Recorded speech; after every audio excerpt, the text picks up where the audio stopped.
행복한 생활을 하라. 행복하십니까? 한 분만 행복하시네. 행복하십니까? 아, 할렐루야. 행복해야 돼. 행복해야 돼.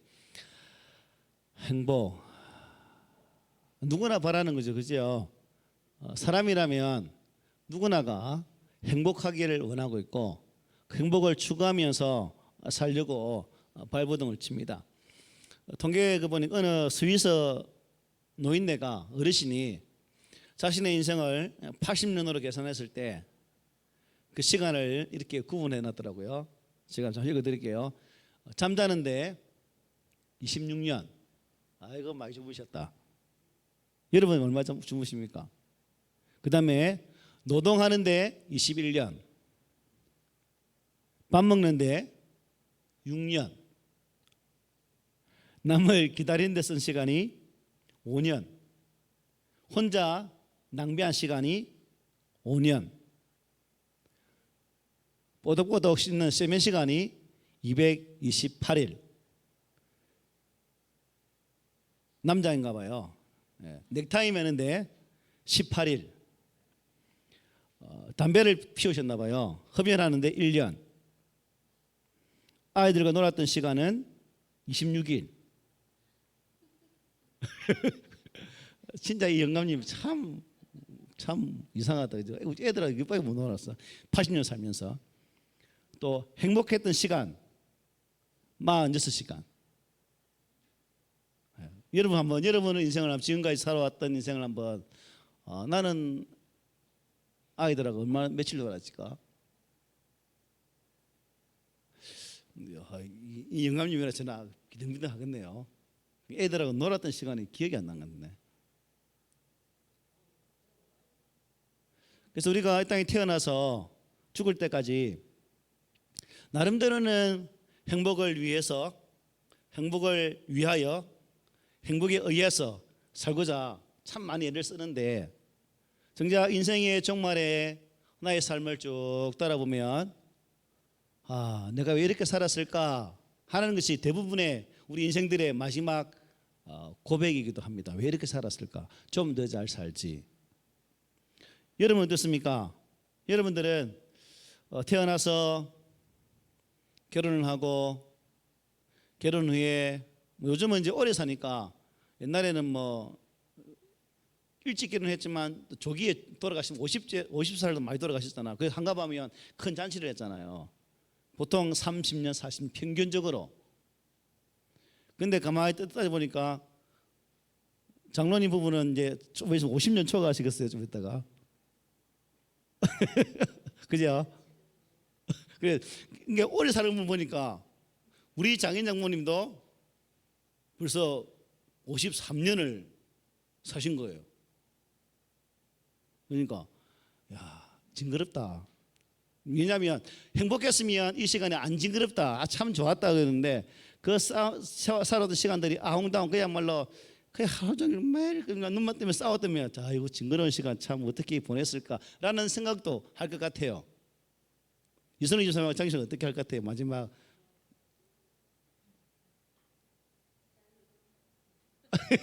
저 두 사람은 좋았다 할 것 같아. 보면 보도를 장희 집사님이 보도를 참 잘 맞춰줘. 잘 웃어주고 잘 표현해주고 이게 또 행복한 모습. 장로님 잘 표현해 주십니까? 근사님 말씀하시면 장로님 잘 표현해줘요. 맞다 이래 해줍니까? 해주세요. 해줘야 남은 시간에 행복한 거예요. 그죠? 예. 나 드시면서 집에 있는 짝지는 친구처럼 그렇게 지내야 아마 행복할 것 같아요. 잠오는 시간이니까 이제 오늘 내용도 중요하지만 이찬수 목사님이 참 못 웃기는 분이거든요. 그분이 간혹 이제 유튜브를 들어보면 간혹 이제 뻥 터지는 소리를 간혹 합니다. 저도 해볼게요. 저는 웃은 것도 안 웃게 만드는 특징을 아주 능력 있는 사람인데 전라도 여자하고 경상도 남자하고 결혼을 했어요. 그런데 이제 감자를 삶았어요. 처음에 아이고 경상도 남편이 전라도 아내가 감자를 삶아주니까 아이고 내 아내 참 감사하네 고맙네 했는데 감자하고 설탕을 나는데 모르고 소금인 줄 알고 팍 죽어서 먹었대요. 너무 단 거라. 그래 와이프한테 아이고 짝지야 왜 설탕이냐 소금을 갖다 놔야지 소금을 감자에 소금 찍어 먹어야지. 자기야 무슨 소리 하노? 우리 전라도에서는 설탕 찍어 먹는데 웃기네 해가지고 싸움이 벌어진 거예요. 경상도 남자하고 전라도하고 싸움이 붙었어. 결국 이 싸움 때문에 그래 너 집안은 어떻고 네 집안은 어떻게 붙어갔네. 그럼 어떻게 되겠어요? 쪼개지는 거죠. 그래서 법정에 갔어요. 그래가지고 법정에 서서 이제 법관 앞에 판사 앞에서 두 사람은 왜 이혼하려고 여기 왔어 물었어요. 그러니까 이제 경상도 남자가 아니 이 사람이 감자 먹을 때는 소금을 찍어 먹는 건데 아니 설탕을 넣어줬더라고. 판사님 맞잖아요. 소금이잖아요. 하니까 판사가 하는 말이 참 두 사람 어처구니 없네요. 어떻게 감자를 설탕에 소금을 찍어 먹어요? 우리 강원도는 고추장에 찍어 먹는데 이렇게 말했답니다. 고추장이. 우리가 살아가는 방법이 다 달라요. 그죠?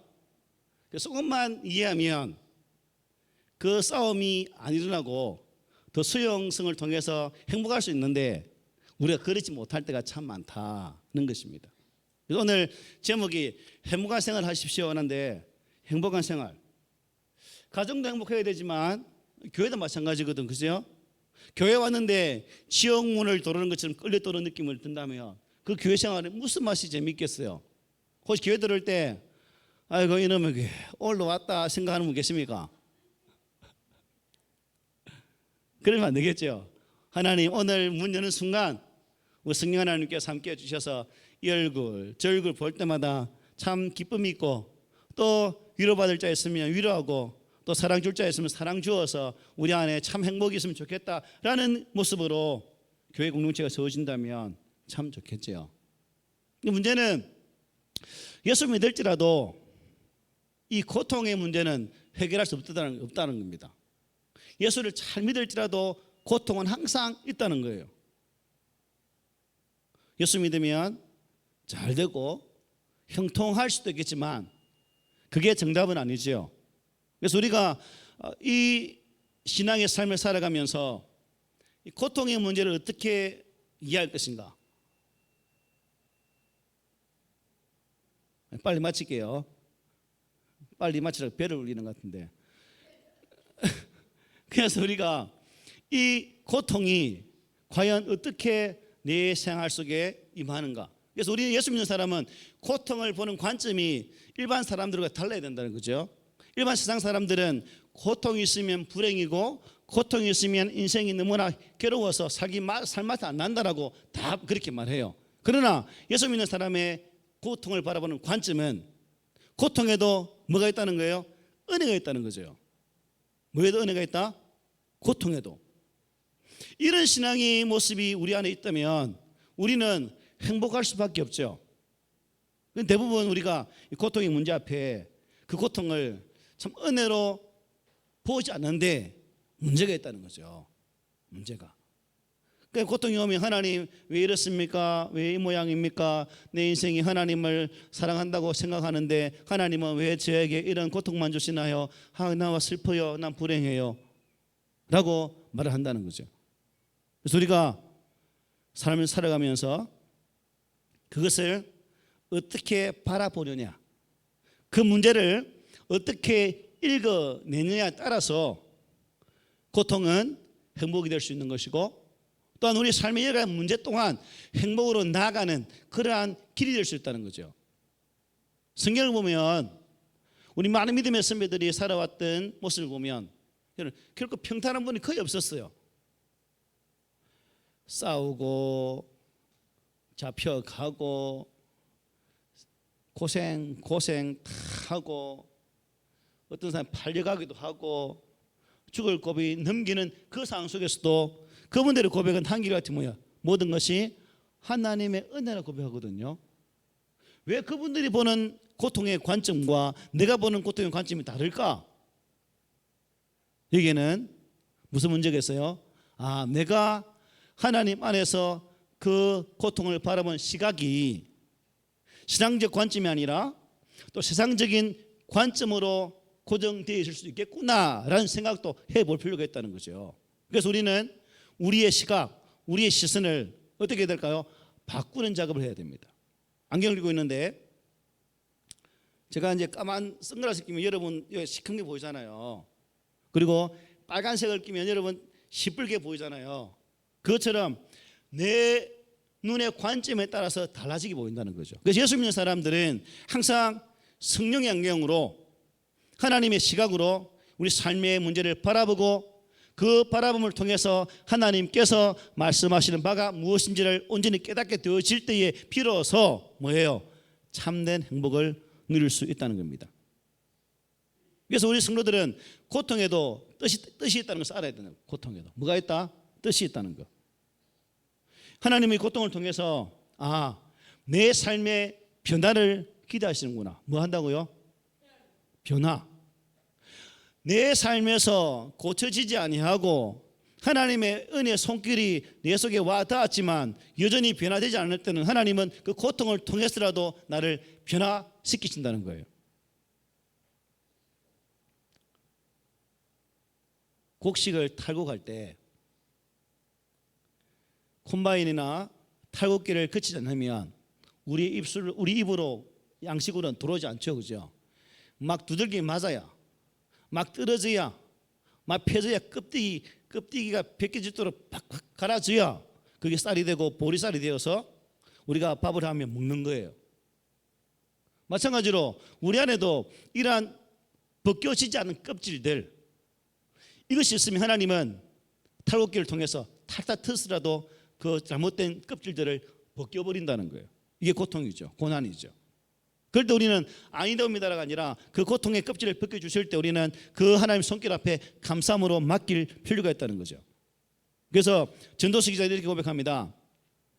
지혜는 유산같이 아름답고 햇빛을 보는 자에게는 유익이 있다도다. 지혜의 그늘 아래에 있으면 돈의 그늘 아래에 있음과 같으나 지혜에 관한 지식이 더 유익함은 지혜가 그 지혜에 있는 자를 살리기 때문이니라. 하나님께서 행하시는 일을 보라. 하나님께서 굽게 하신 것을 누가 능히 곱게 하겠느냐. 형통한 날에는 기뻐하고 공고한 날에는 되돌아보아라. 이 두 가지를 하나님이 병행하사 사람이 그의 장래일을 능히 헤아려 알지 못하게 하셨느니라 하는 것입니다.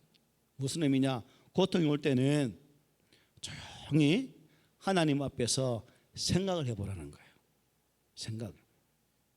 그 사건을 하나님 앞에 끌고 나와서 하나님이 이 문제를 어떻게 보시는가를 한번 잠잠히 생각해 보라는 거죠. 그럴 때 고난의 의미가 새롭게 다가올 수 있다는 것입니다. 그리고 고통은 우리를 새롭게 탄생시키는 진통과 같은 악이 날 때 그죠? 상고처럼 느껴지는 그런 것도 같은 거예요. 죄와 벌을 누가 썼죠? 저는 이 사람 이름이 도예프스키. 도예프스키니 도요 그렇죠. 도예프스키거든요. 도스토예프스키. 이놈의 스키, 저놈의 스키. 러시아 사람이니까 이분이 이제 책을 보면 참 고난의 여정들을 많이 기록해 둔 게 있습니다. 죄와 벌 득벌이죠. 그리고 이분이 이제 아무 크리스찬인 것 같아요. 그래서 모든 인생의 고난, 참 그가 살아오면서 거쳐왔던 수많은 죽음의 고비들, 어려움들, 이 모든 과정들을 딱 한마디로 표현하기를 뭐로 표현하냐면 이 모든 우리의 고난은 하나님 앞에서 따라합니다. 거룩한 병이다. 뭐라고요? 거룩한 병. 하나님이 고난이라는 거룩한 병을 통해서 자신을 온전히 세워가시다는 겁니다. 시베리아에서 죽을 고비를 넘기고 사형수였지만 하나님 은혜로 다시금 복권되어서 나오고 하는 이 모든 일련의 과정들이 자신을 보다 더 거룩한 사람으로 온전한 사람으로 세우는 과정이기 때문에 그 고통을 거룩한 병이라고 표현을 하더라는 겁니다. 그래서 이런 고통에 어떤 사람은 심오한 진리가 있음을 보고 감탄하는 반면에 어떤 사람은 이 고난 앞에 그냥 하소연하면서 주를 떠나는 경우도 허다한 겁니다. 바라기는 우리 꿈 있는 교회 성도들은 이 고통에는 하나님께서 네 삶을 새롭게 열어가는 은혜가 있다라는 그러한 시각으로 이 고통을 바라보는 그 믿음이 있기를 소망합니다. 혹 지금 남모를 고통 가운데 있는 분 계십니까? 그 고통을 하나님의 은혜의 시각으로 바라보고 지금 나를 더 온전한 길로 인도하시는 하나님 은혜의 손길이구나라고 하면서 뭐 해야 될까요? 오히려 감사하는 그러한 저와 여러분 되기를 소망합니다. 그래서 바울은 이렇게 고백하죠. 육신의 가시를 통해서 고백하기를 그러므로 내가 그리스도를 위하여 약한 것들과 능력과 궁핍과 박해와 공고를 어느 사람이 기뻐하겠습니까? 기뻐한대요. 기뻐하노니 다 함께 시작. 이는 내가 약한 그때에 강함이라. 약한 그때에 강하다. 그래서 바울은 이런 신앙의 고백이 가능했기 때문에 십자가의 고난 앞에서도 매맞음의 고난 앞에서도 감방생활의 고난 앞에서도 오히려 기뻐하면서 밖에 있는 사람들을 향해서 편지를 쓰면서 위로하고 격려하지 않았을까라는 그런 생각도 가져봅니다. 여러분 혹 고통 중에 계신 분이 계십니까? 고통을 보면서 하나님이 나에게 새로운 일을 하고 계신다 하는 사실을 좀 우리가 바라보았으면 합니다. 그러므로 이 시험과 고통은 우리 성도들을 넘어지게 하는 그러한 감옥이 아니라 뭐예요? 우리를 더 온전하게 축복하는 하나님의 손길이다 하는 것을 깨닫게 된다는 사실이죠. 그리고 기도할 때 하나님 내가 이 고통 내 삶의 고통이 없게 해주세요라고 기도할 것이 아니라 그럼 우리가 어떻게 기도해야 될까? 하나님 이 고통 속에서 하나님께서 저에게 보여주시고자 하는 은혜가 무엇입니까? 하나님 그 은혜를 바라볼 수 있는 능력을 저에게 주십시오라고 기도한다면 그분은 이미 고난의 그 고통의 경지를 이미 뛰어넘은 그러한 성도라 말할 수 있습니다. 그래서 우리는 고난 없애주세요, 고난 없애주세요 그런 기도하지 말고 어떻게 하라고요? 고난에 새겨진 하나님의 은혜의 손길이 무엇입니까? 그것을 알게 해주십시오 라고 기도하는 우리 모두가 되기를 소망해 봅니다. 아멘. 그리고 고통에는요 뭐가 있냐면 하나님의 약속을 이루는 손길이 있는 거예요. 뭐라고? 하나님의 약속. 하나님의 약속. 고통이란 앞날을 기약하는 미래지향적인 분명한 약속이 담겨 있다는 겁니다. 이스라엘 백성들이 광야 40년 생활하는 게 목적 없는 40년이었습니까? 아니죠. 그들에게는 이 40년 후에 가나안 땅이라는 분명한 종착지가 있었다는 겁니다. 그러므로 40년은 분명히 견딜 수 있는 그 늑지가 있는 거죠. 이 이후에는 하나님께서 우리를 위해 예비하신 적과 꾸려는 땅이 있다라는 분명한 목적이 있었다는 거죠. 그래서 고통은 결국 하나님의 약속을 바라보는 것이 된다는 겁니다. 이사야서 43장 1절부터 3절에 보면 이렇게 말합니다. 야곱아 너를 창조하신 여호와께서 지금 말씀하시느니라. 이스라엘아 너를 지으신 이가 말씀하시느니라. 너는 두려워하지 말라.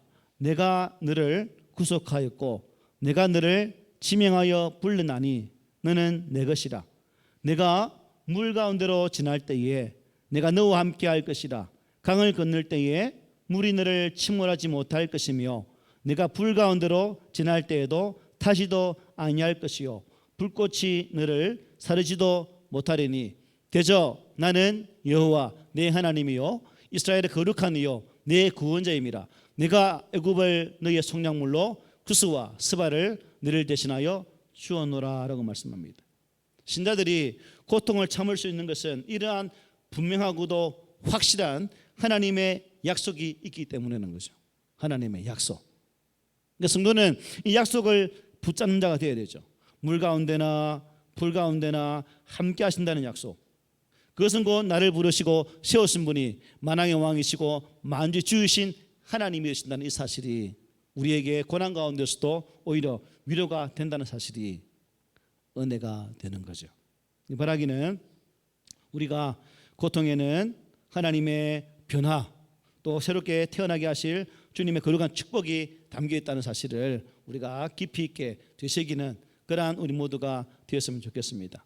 그리고 하나님 앞에 고난이 올 때, 찾아왔을 때 우리가 포기하는 경우가 있습니다. 그죠?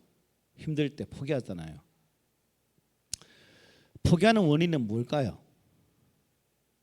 고통이 왔을 때, 고난이 찾아왔을 때, 아이고 망고 다 귀찮다, 뭐 다 털어버리자, 다 쏟아버릴 경우가 많잖아요. 이렇게 포기하는 이유가 뭘까요? 결국 우리가 고난 속에서 쉽게 포기하는 것은 하나님의 약속의 말씀에 대한 신뢰가 뭐예요? 약하다는 거죠. 하나님께서 성경 말씀을 통해서 분명히 약속해 주시는데 그 말씀에 대한 신뢰성, 그 말씀에 대한 믿음이 부족하기 때문에 쉽게 넘어지고 포기한다는 겁니다. 아울러서 나를 구속하신 그 하나님과의 관계, 여러분 그 관계가 끝나면 쉽게 포기가 안 되거든요. 그런데 이 관계가 너무나 느슨해 있으면 또 쉽게 깨어져 버린다는 사실입니다. 그래서 우리가 하나님 말씀에 대한 신뢰, 분명한 믿음, 그리고 하나님과의 관계가 더욱더 끈적끈적해질 수 있도록 그분을 더 가까이 나아갈 수 있는 그러한 우리 모두가 되셨으면 좋겠습니다. 오늘은 눈이 살아있어요. 행복하기를 바라는가 봐. 행복은 다 누구나 기대하는 만큼. 오늘 참 여러분 눈이 살아 계셔서 참 감사가 됩니다. 그래서 마치려고 더 해야 되겠어요. 그런데 우리가 살다 보면 여러분 이 행복의 기준, 그죠? 행복의 기준이 참 사람마다 다 달라요. 손 집사님은 행복의 기준이 어디에 있다고 생각해요? 우리 집사님의 행복의 기준, 건강. 안 집사님은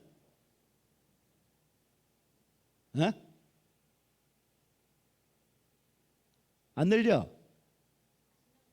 맛있는 거 먹을 때, 그것도 행복하죠. 먹는 행복, 좋다. 우리 조금현 집사님은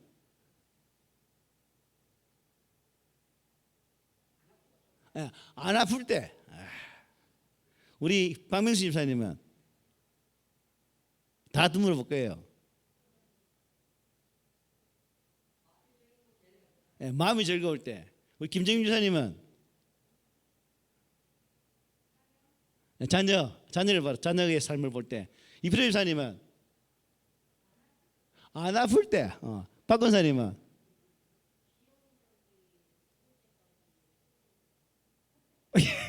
기억력이 살아있을 때. 기억력이 잘 살아있을 때 행복하다. 그것도 취하는 답이다. 기대치 못한 답이네. 우리 권 집사님은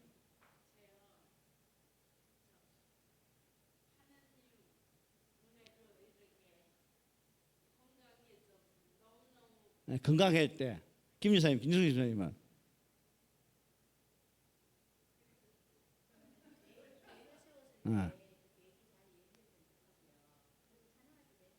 계획이 이루어졌을 때 하고 찬양할 때 행복하다. 장로님은 언제 행복해요? 안 들려. 예배 드릴 때, 장로 예배 드릴 때. 장 집사님은 자녀를 볼 때. 이선 집사님은 건강할 때. 우리 이영경 집사님은요?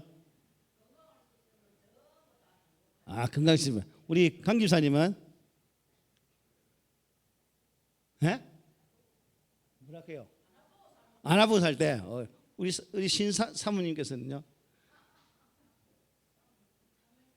잠을 잘 잘 때. 외준아, 니는 어떻게 행복해? 그냥 좋을 때 행복하다. 우리가 보니까 여러분만 딱 들어봐도 행복의 기준이 건강이 제일 많은 것 같아요. 그죠? 건강이. 맞죠? 그래서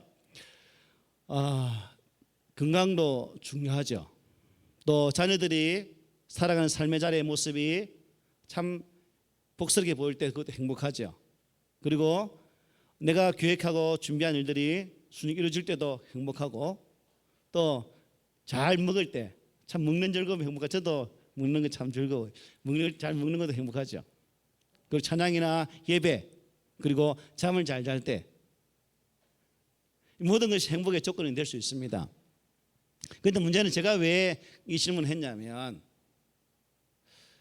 행복의 조건이 무엇일까 했을 때, 세상 사람들은 행복의 조건이 돈에 있다고 생각해요. 돈을 통해서 뭔가를 이루어 나갈 때 참 행복합니다. 좋은 자가용을 타고, 좋은 집에 살고, 뭐 골프채 메고, 뭐 동남아나 저 선진국에 골프 치러 다니고, 여행 다니고, 뭐 이런.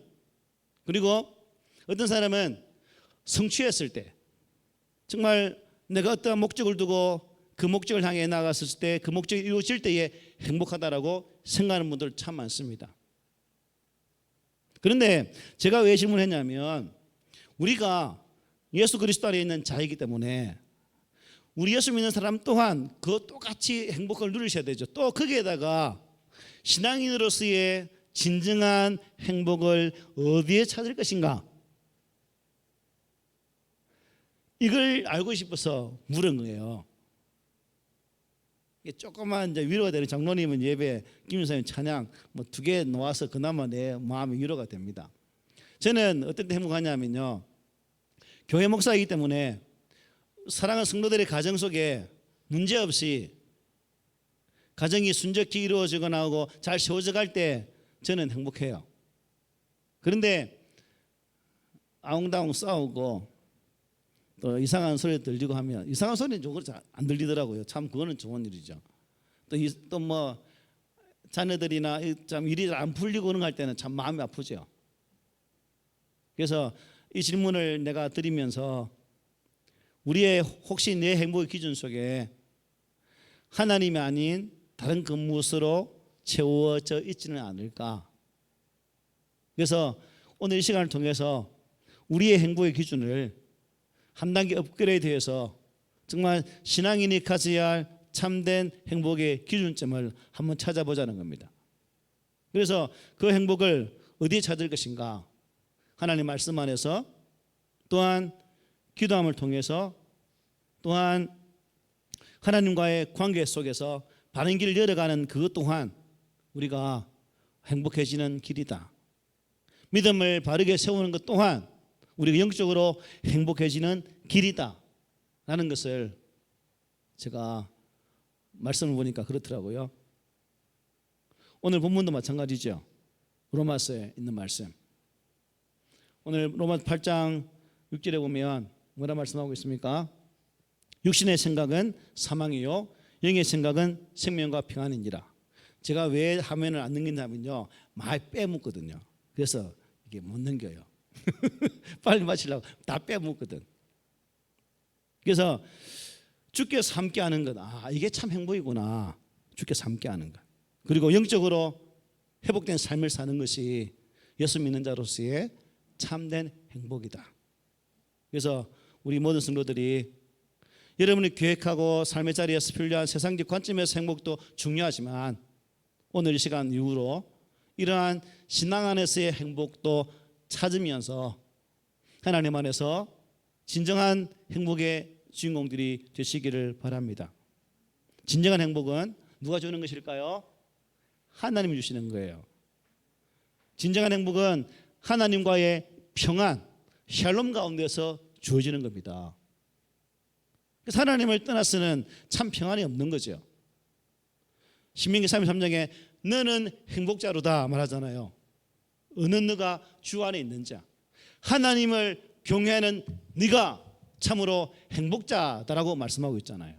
그래서 우리도 그 말씀처럼 하나님 안에서 진정한 행복의 길을 찾고, 또 하나님 안에서 참 행복의 주인공들로 살아가기 위해 더 가까이 하게 나가는 그런 시실한 성도들이 되시기를 주의 말씀으로 금연을 드립니다.